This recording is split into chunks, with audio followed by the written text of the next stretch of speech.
Hopefully I can stay grounded with the camera. You're taking a picture. No, you're not. You're taking a movie. Oh my God, okay. Now I'm at ease. Now I'm very comfortable. Is everybody good? Everybody kind of settled in? Everyone's in a good spot? A couple of things I want to share. I'll make it brief. I don't know, I've been on the phone talking to everybody and their brother and their sister recently and getting images and getting memories and remembrances of my mom. And of course it wasn't my mom, it was Ken and Marie. It was not just Marie. We've already done this for my dad.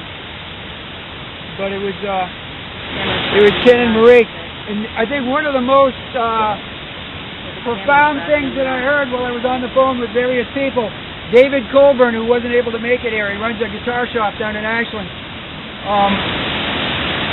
He told me, and I wrote it down because I knew I wouldn't be able to quote him. He said, your mother was able to exert a steadying force for the magic of your dad's personality. So I got this picture when he said, and I go, man, that's crazy. I'm going to use that. I got a picture of a kite without a string, and then my mom was the string. The only thing that grounds him, the only thing that kept his feet on the ground was my mother's. And Joanne, where are you? Right here. I was visiting with Joanne yesterday and Bud, and Joanne said, your mom had both feet on the ground. Your mom had both feet on the ground. So that's basically what that's the heartbeat of what's going on with my mom. And there was, oh man, I don't even know how to put this together. I took the week off, I've been hanging out with my sisters all week. And we've been talking and looking at photos and facing every rabbit trail you can imagine. We start off here, and 3 hours later we go, oh, we didn't finish this. Let's come back and do it. Some of the stuff was that my mom was well grounded invisibly. She was invisibly grounded. And it wasn't, no one ever really knew. I never really knew. I thought towards the end of her life she wasn't remembering things real good. Her interaction was perfect. She was able to, throw zingers at you, ask Claude, right? She got you with one day, right? Yeah. And her interaction was, she was at the top of her game, but you wouldn't want to go back with her and try to get her to remember anything. Well, one of the things that started coming out, Diana was sharing with me, that she said, Don, there had to be hymns that she was singing, and I'd never heard them before in my life. I didn't know what she was, where they came from, but she would sing the hymn, and then she would get to a line that she wanted to communicate to Diana, and she'd turn and look her in the eye, and sing that verse to her, and then she'd just go back and start singing again, close her eyes and sing. And my mom was grounded by the Lord Jesus. It's just a remarkable thing. And it was hidden. It wasn't in there. It wasn't obvious to anyone. She didn't talk about it.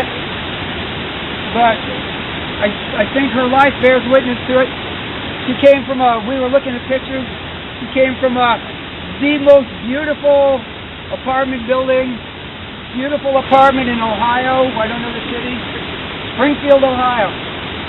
Gorgeous grounds. Everything was picture perfect. And she moved from Springfield, Ohio in a Model A Ford in 1945. She came across with a baby, came across with a young child, and moved into a horse barn. And it was still just fresh from the horses. And as kids growing up, my mom, she went along with things real good. She never did approve of the fact that there was no hot water and that I mean, there were just so many things, and she never really cared for that a lot, but my dad had ideas. And she did a remarkable thing, something you don't see a whole lot of today.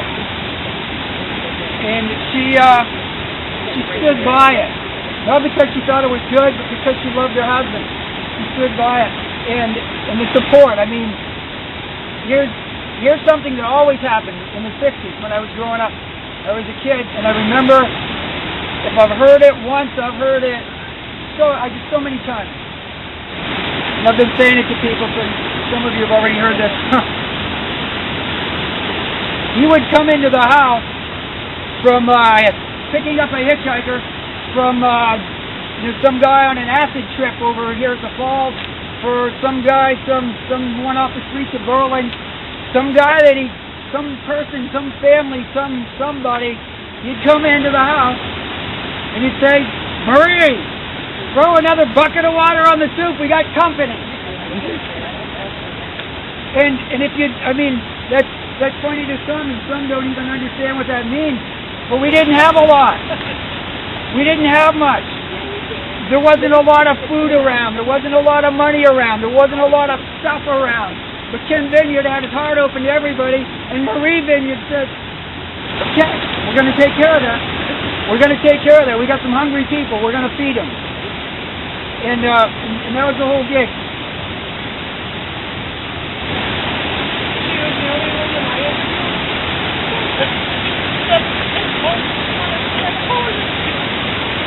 She was the only person that Dottie ever knew that could feed 7 people on a can of bouillon juice.